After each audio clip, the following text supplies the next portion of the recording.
Now, you're looking like the sauce already. Are you sure we still need to cook? Are you sure? I don't think so. You can have it for breakfast, darlings. Oh, dear me. Okay, so, well, it's time for nutrition. And we begin today with Iwalola Akin Jimoh.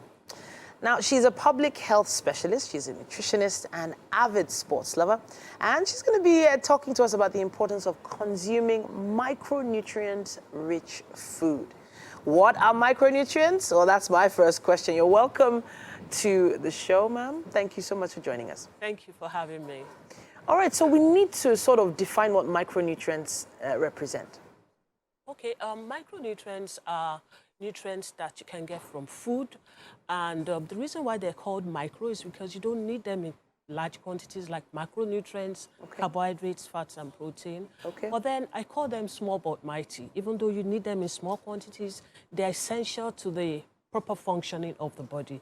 Right from the brain function to maintaining the blood pressure, to even ensuring that you can get energy from the food you eat. Micronutrients play a very, very important part. Okay, so, you know, when you hear the word micro, it sort of makes reference to small. You've said small but mighty. But I want to think about what happens if you don't get such nutrients in the body. What are the adverse effects? Okay, let me just give some examples of micronutrients. I said vitamins and minerals. Yeah. There's vitamin A, a lot of B vitamins, there's vitamin C, and then there's D, E, and K. And then you also have a lot of minerals like iron, calcium, and so on and so forth. And if you don't have enough, it's a problem.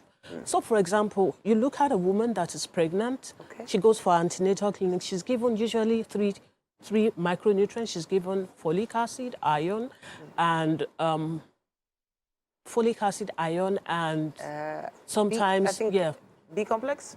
B complex. Yeah.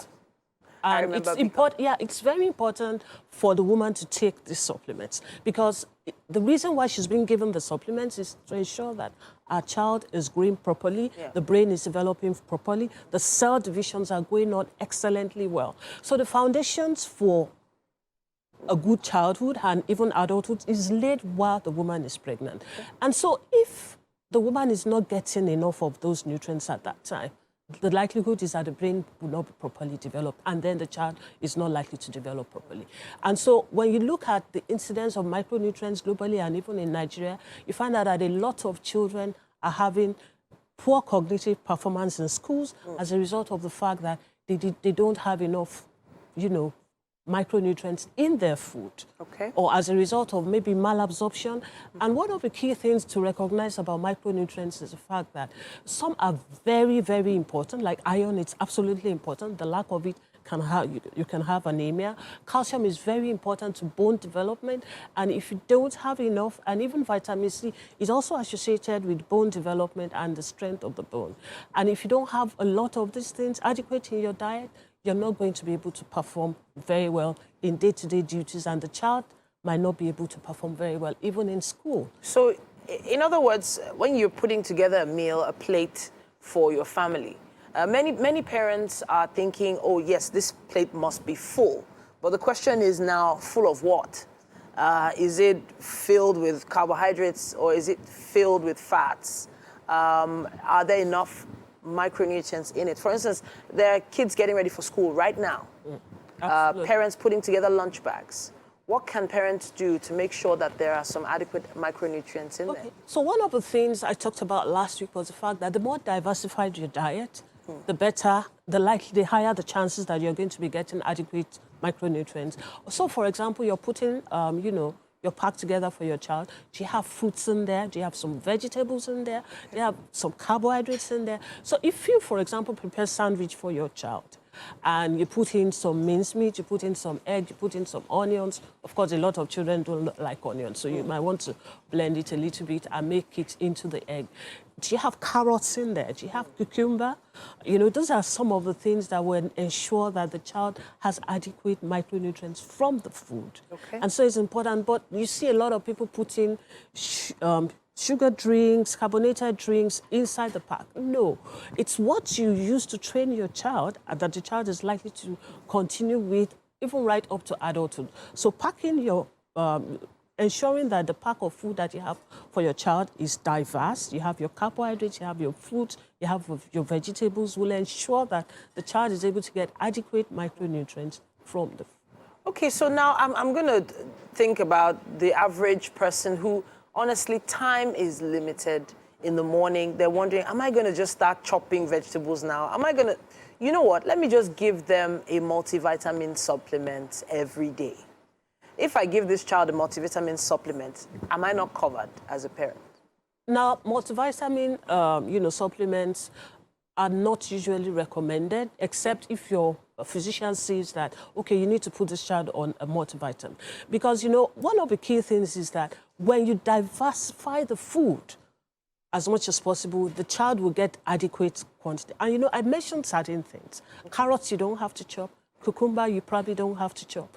But when you want to make your bread and stuff, the key thing is that prevention will always be better than cure. It's better to invest that time to pack something adequate for your child than for the child to come down with micronutrient, deficiency. So I will encourage parents to invest time, just like you invest time. Parenting cannot be delegated. Invest time in preparing your child's meal because what you give to him or her is what will ensure that, one, he can concentrate in school. The person can also get the best out of what the teachers are saying. Okay. And so many other benefits, will be able to participate actively in sports. Yep. And so it's important for us to create time, not only just to ensure that the meal is adequate, but also we as parents too should take a very, very diversified meal so that we can have adequate time for the children. So you mentioned some time earlier that these nutrients are not stored in the body. So what happens to them once you consume them? What happens to them that they're lost? Okay, now, for example, when you look at, I did talk a bit about vitamins being water-soluble and fat-soluble. Now, the key thing is that the water-soluble ones, if you eat vegetable and you get vitamin C, for example, it is used for several things. For example, vitamin C has a role in you having good scoring. It's also an antioxidant, in which case preventing cell damage, and it also has an immune function, in which case making sure that your immune system is adequate. Now, when you look at minerals at the same time, you look at iron, for example. If you have adequate iron from maybe it's your beans, it's your meats and stuff, your body will take the quantity it needs from that, and whatever extra is passed out. Is passed away. Yes. Okay. So now when you look at the B vitamins, they have a very strong role in ensuring that, your food that you eat is broken down and gives you energy. Okay. So when you take in food, it's digested and various nutrients are used for various body functions. And whatever extra is either stored, particularly for the fat-soluble vitamins, or passed out. I have to say thank you to you for coming to talk to us once again. And we would love to encourage you to ask your questions. Use our hashtag WakeUpNigeria on TVC, and let's see if we can get some answers for you. Thank you so much. You're See you welcome. next week. Let's take a quick break and be back with more. Stop.